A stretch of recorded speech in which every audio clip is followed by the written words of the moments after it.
Welcome to News for Scotland on the Scotland Channel. Here are this week's Scottish news headlines. 78 PhD students have complained to Edinburgh University after police were allowed to interrogate them over posters featuring Palestinian civilians murdered by the Israeli military. The students expressed shock that Police Scotland officers were allowed to wander freely throughout the university to question students at random about the posters protesting against Israel's genocide of tens of thousands of civilians in Gaza. The targeting of civilians is illegal under international law, and the International Criminal Court issued warrants for the arrest of Israeli Prime Minister Benjamin Netanyahu and former Defence Minister Yoav Gallant for war crimes back in November 2024. But despite this, the government in England is continuing to supply weapons and military support to the Israelis to enable them to carry out their destruction of Gaza. There have even been suggestions that the RAF has helped identify targets for the Israelis to bomb. Police on both sides of the border have been accused of trying to crack down on free speech at the behest of Starmer's government, even though policing in Scotland is meant to be devolved to the Scottish government. The students had not been informed about the visit by police, although the university had. Some students said they felt intimidated after being interrogated by officers. The students who were asked for their names and contact details alleged that the police questioning was an attempt to stop them expressing support for Palestinians. However, Police Scotland claimed they had received a complaint about the content of posters which had been displayed in the windows of a university building, which showed the faces of around 60 Palestinians killed by the Israeli military since 2023.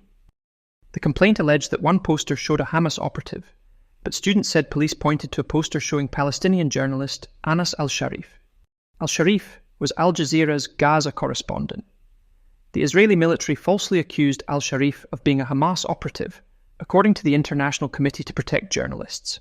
No evidence has been found to support the claim that he was linked to Hamas. Al-Sharif was assassinated by the Israeli military in a press tent. One student who was questioned by police said it's extremely intimidating to just be getting on with work, when suddenly the police appear and start questioning you.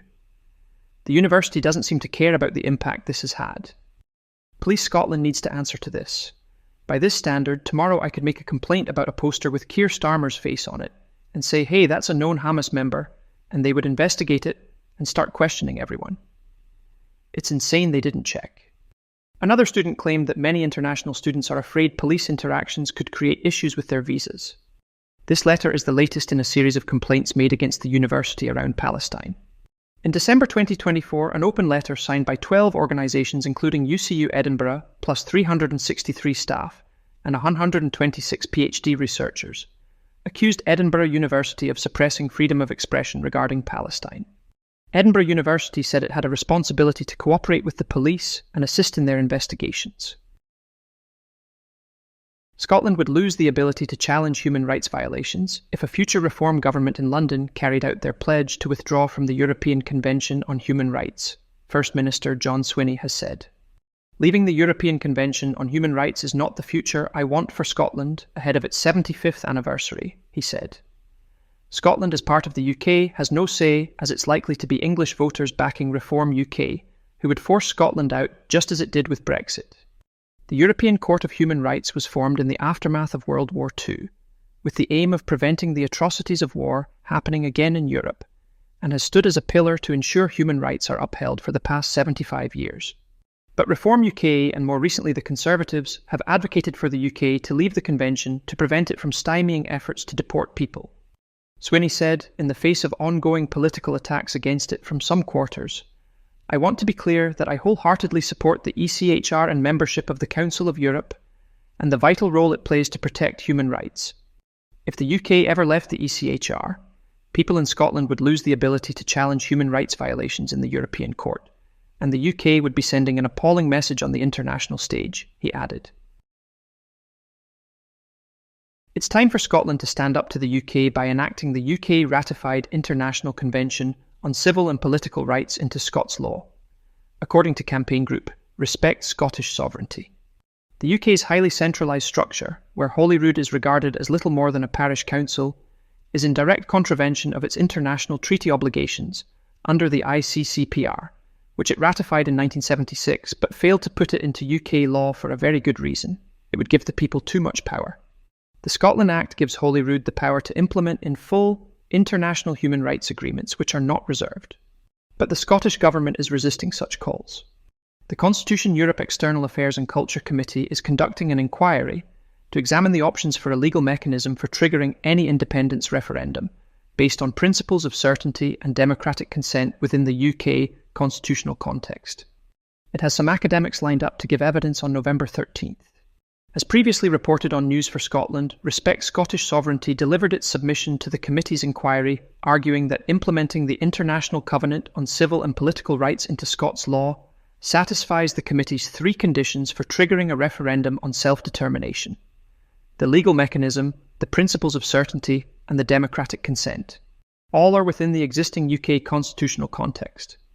If in response the UK takes Scotland to the English Supreme Court, it would show the Scottish people and the world what it really is: a bullying and thoroughly nasty state that crushes the democratic will of the people, said Respect Scottish Sovereignty's Leah Gunn Barrett. The SNP's failure to clearly state that an independent Scotland will use its own currency from the outset, not that of a foreign nation, has created a rod for its own back which unionists are more than happy to exploit, says independence blogger Leah Gunn Barrett. Her comments followed an article in the Times on the topic after minutes from an SNP meeting on Sky 2 months ago revealed that Kate Forbes had told members to avoid publicly talking about currency. First Minister John Swinney insists there is no secrecy over the plan, despite Forbes's comments. The problem is Scotland can't have political, economic or social stability if it doesn't control its economy, and it can't control its economy if it doesn't issue its own sovereign currency from its own central bank, said Gunn Barrett. The fact that it doesn't put this issue to bed once and for all begs the question, does the SNP even want Scotland to be independent? She asked. Scottish Currency Group convener Tim Rideout said the SNP leadership has no excuse for not understanding this issue, since they've been given SCG reports over the last several years. If people in the SNP are saying that independent supporters should stay quiet about currency, then they are completely misguided.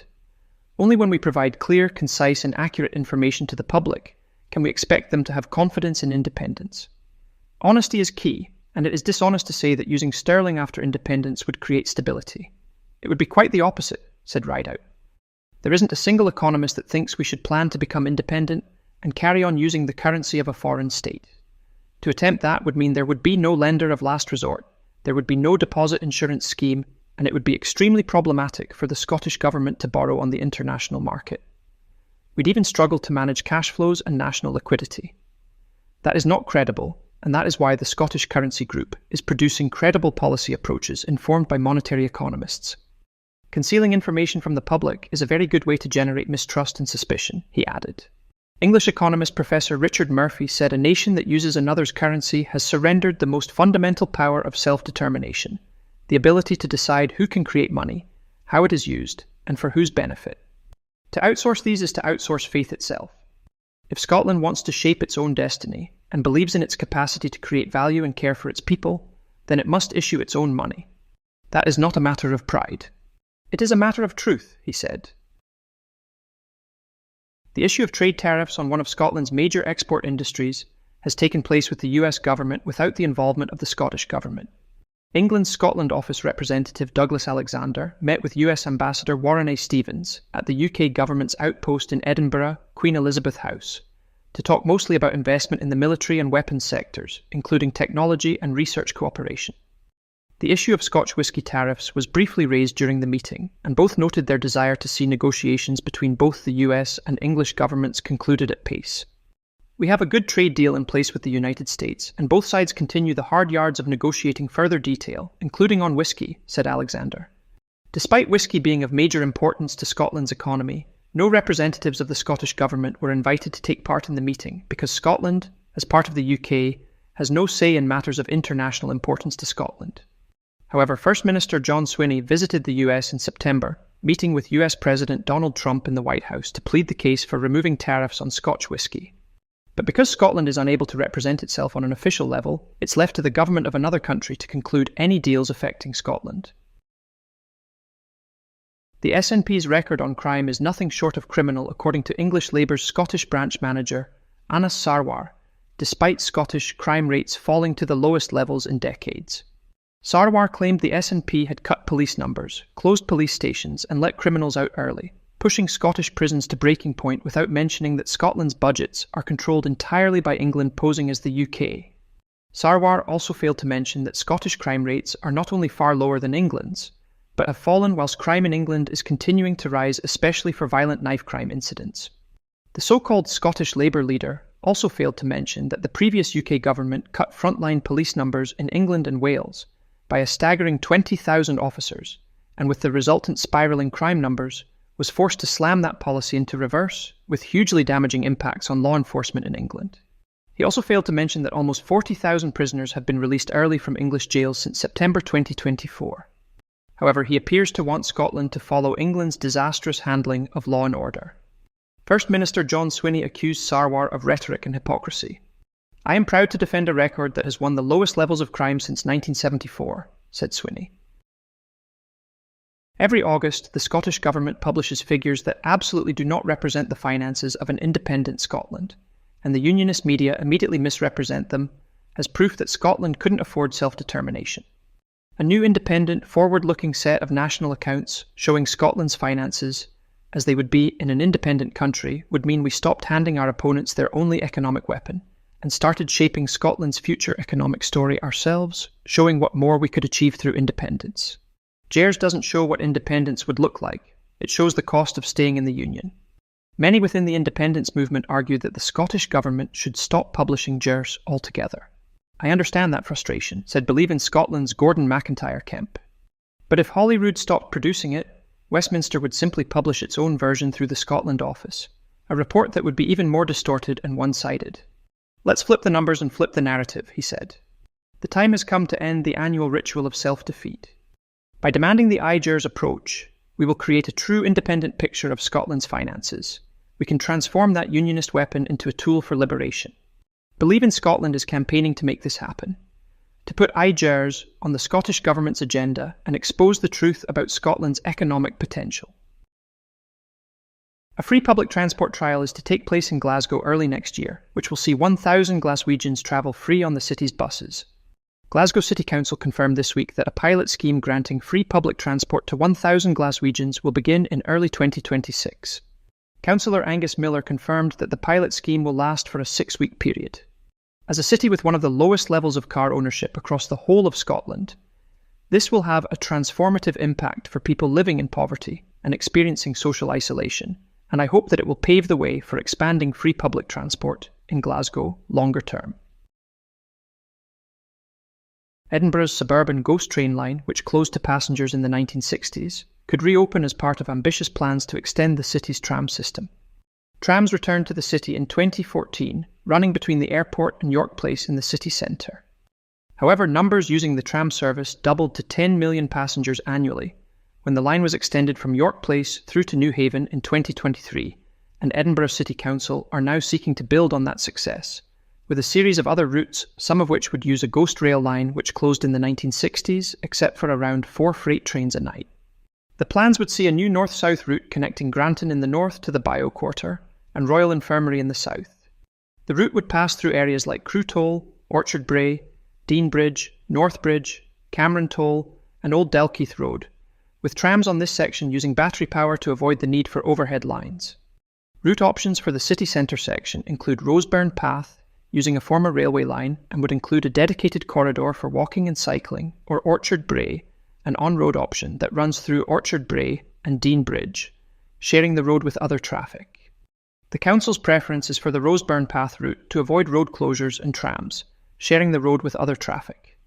A detailed feasibility study that's now being championed by a new group called Tram Trains for Edinburgh would see a 12.3-kilometre route from Murrayfield to Portobello, with stops at Craiglockhart, Morningside, Newington, Cameron Toll, Craigmillar, Fort Kinnaird and Brunston, all for a fraction of the per-mile cost of Edinburgh's new tram lines. The beauty of the plans is that they would largely use existing infrastructure, tracks that already run through some of the city's most underserved areas, and would finally give the south side of the city the kind of public transport it's been promised for decades. There's even potential for a Cameron Toll interchange, allowing future connections south to Dalkeith and Midlothian. A public consultation closes in 10 days' time on November 17th, with a strategic business case due to be presented to the Council in 2026. Construction on what will be Scotland's largest sculpture is set to begin in 5 months' time, the group behind the project has announced. The 33-metre high illuminated Star of Caledonia on the Anglo-Scottish border at Gretna is expected to cost $12 million, with half of that expected to be met by local firm CWP Energy. Once complete, the trust behind the project say the Star of Caledonia will be the largest sculpture in Scotland, standing as a powerful symbol of national identity and innovation. Currently, the Kelpies near Falkirk are the largest sculpture in Scotland at 30 metres high. The Star of Caledonia Trust say the sculpture will become one of Scotland's most recognisable landmarks, drawing in hundreds of thousands of visitors annually, boosting the local economy. The star will sit in a biodiverse landscape with meandering paths, a lock-in viewing platform, a visitor hub, and stylish places for people to gather, say the Trust. Concerns over immigration are far less intense in Scotland than England, top pollster Mark Diffley has said. Whilst immigration has shot up the agenda in England as a result of mainstream media attention, it was absolutely true that Scotland is different, where the NHS, cost of living crisis, and the economy remain more important than immigration, he said. Scots remain in the front line with revelations that the Royal Regiment of Scotland is the most deployed infantry unit in the British Army, reinforcing the view Scots are often regarded as cannon fodder by top military brass.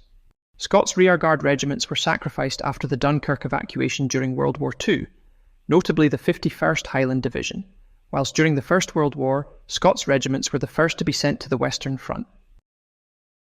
The SNP government has awarded nearly £6 million to community-led projects on Scotland's islands. The announcement came ahead of a convention of the Highlands and Islands in Brodick on Monday. The election last week of Josh Martin Fyvie, who at just 18 is Scotland's youngest councillor, will, with the support of Stirling Council's only Green councillor and one independent, give the SNP more influence over the Labour-Tory administration. Fyvie said it was important for him to showcase to his local community that he understood the issues facing them, and that he wanted to champion their causes, like the SNP councillor who helped his family. Stirling Council is now made up of 10 SNP, 7 Conservative, 4 Labour, 1 Green and 1 independent representative. In a scathing indictment of Keir Starmer, a Scottish trade union leader has said it's time for a restart in the Labour Party. Glasgow-born General Secretary of Unison Christina McAnee said in a TV interview that Labour has scored so many own goals since last year's general election that the past 15 months had been awful. Former Prince Andrew will not be exiled to Scotland as expected after being stripped of his title, Prince, by King Charles as part of a damage limitation exercise over Andrew's links to sex trafficker Jeffrey Epstein. Instead, he will be moved out of the Royal Lodge in Windsor and sent to a property on the Sandringham estate in Norfolk. There have been calls by Scottish anti-monarchy group Our Republic to end the monarchy altogether. For those of us who believe in democracy, not deference, this isn't the end of the story. It's the start of a reckoning, said Our Republic. Andrew's disgrace didn't happen in isolation. It's part of a system built on privilege, secrecy and entitlement. The SNP has said that suspending the UK-Israel trade partnership is long overdue after figures released this week show that UK trade with Israel increased by £6.2 billion during the genocide in Gaza. UK arms exports to Israel hit a record high during October, and Keir Starmer's UK government has continued to be complicit in supporting Israel's war crimes in Gaza by providing military support and training to Israel. Scotland's devolved parliament voted for a full boycott of Israel in September. Scotland has seen a notable increase in wellbeing compared to England, according to research by policy foundation Carnegie UK. The study showed 52% of those questioned had low trust in the UK government, whilst only 32% felt the same about the Scottish government. The research covered democratic, social, economic and environmental well-being. Winchborough in West Lothian is set to get a new train station after plans were approved by councillors. The move followed calls from locals for a new station after the population in the village more than doubled in the last 10 years. The station is set to be located adjacent to the new Winchborough town centre, with plans to include a park and ride facility and electric vehicle charging points. The new station will connect Winchborough with Edinburgh, Glasgow Queen Street and Stirling, with its platforms also planned to be long enough to accommodate trains that are up to 6 carriages long. Independence Forum Scotland is holding its autumn convention on Scotland's future in Glasgow tomorrow, with speakers including Scotland's Macker Peter Mackay, the Scottish Currency Group's Jim Osborne, Professor Aileen McHarg, Professor of Public Law and Human Rights at Durham University, Greg McCara of the Scottish Independence Foundation, and former British Ambassador Craig Murray. The aim of the event is to bring people together from all over Scotland, free from party politics, to discuss matters of critical importance to the nation and identify the huge opportunities awaiting Scotland as we proceed towards self-determination. The event starts at 10 a.m. and will be at Adelaide Place, 188 Pitt Street, Glasgow. Top pollster John Curtis puts Reform and Scottish Labour neck and neck to be the official opposition at Holyrood after the polls close in May. If Reform become the official opposition, the Scottish Government will be tied in knots with endless parliamentary questions on issues targeting refugees and migrants, forcing the SNP to come back to far-right talking points rather than tackling issues of real concern to ordinary families in Scotland, such as the cost of living crisis, housing, child poverty, as a result of the damage being done to Scotland by having its budgets and policies largely controlled by England posing as the UK. Farage's party only has a few policies: anti-immigrant, anti-red tape, and pretending to be anti-establishment, when in fact Farage's party is being bankrolled by billionaires with their own agendas, which are not those of ordinary hard-working people, as they like to portray. Instead of tackling issues that are really damaging Scotland, we will see internet-bred conspiracy theories around migrants used as a diversionary tactic to hide Reform's real agenda, which is to protect the interests of the super-rich in a dysfunctional and failing UK system. And if the English electorate back Farage's party with their Trump-like policies, which seems likely, other unionist politicians will scramble to follow in their footsteps in a desperate attempt to pick up votes. Scotland will be left at the mercy of an extreme far-right party it did not elect. Because without the ability to run her own affairs in her own interests, as all independent countries do, Scotland as part of the UK will continue to be forced into policies made in a neighbouring country which continues to treat Scotland not as a partner, but as a colony to be asset stripped of its considerable resources. It won't be enough for the SNP government, which is expected to form the next devolved administration, but not win a majority, to try to counter the toxic politics of Reform. They must get serious about delivering Scotland's independence, rather than attempt to fight a damaging and corrupt UK system as a devolved administration with both hands tied behind their backs.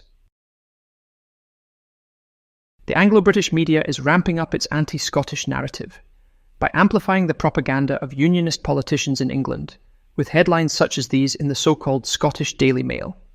Maybe they're concerned Scotland is slipping away from their grasp with the Union in chaos and failing to deliver for anyone, let alone Scotland. England's Defence Secretary John Healey, who thinks taking on Russia is a good idea in London's latest desire to make itself look like a global military power by getting involved in yet another war, is bizarrely claiming that a country wishing to make its own decisions, like all other independent countries in the world, threatens security and Scottish jobs. Not that his Labour government was bothered about saving Scottish jobs at Grangemouth, only to rush to save English jobs at one of England's 4 oil refineries and a steelworks just weeks after Grangemouth's closure. Did anyone mention England has no oil but 4 oil refineries?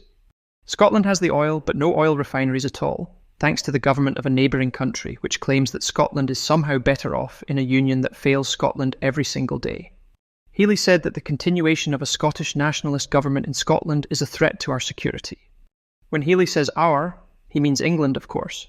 John Cooper, Conservative MP for Dumfries and Galloway, said the SNP have created a hostile environment for defence firms. Too right they have. Why on earth does the world need any more weapons, or even wars? The answer to that is to make the arms dealers who lobby the English government with huge cash incentives even richer.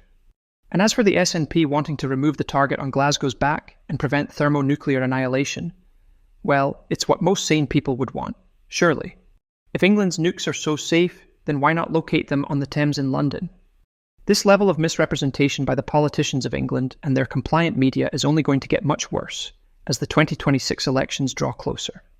That's why the Scotland Channel exists, to try to counter the anti-Scottish nonsense put out by the likes of the Daily Mail, Daily Express, and GB News. But we need our existing viewers to tell everyone about us and encourage them to watch the wide variety of shows on our channel as part of their weekly television viewing mix. The alternative is to continue to let England's media operating in Scotland, to control the narrative with their endless stream of unionist propaganda. If you care about Scotland's future, democracy and the right of the people of Scotland to decide their own future, in their own interests, like and share this programme and all our films and subscribe to our channel on YouTube.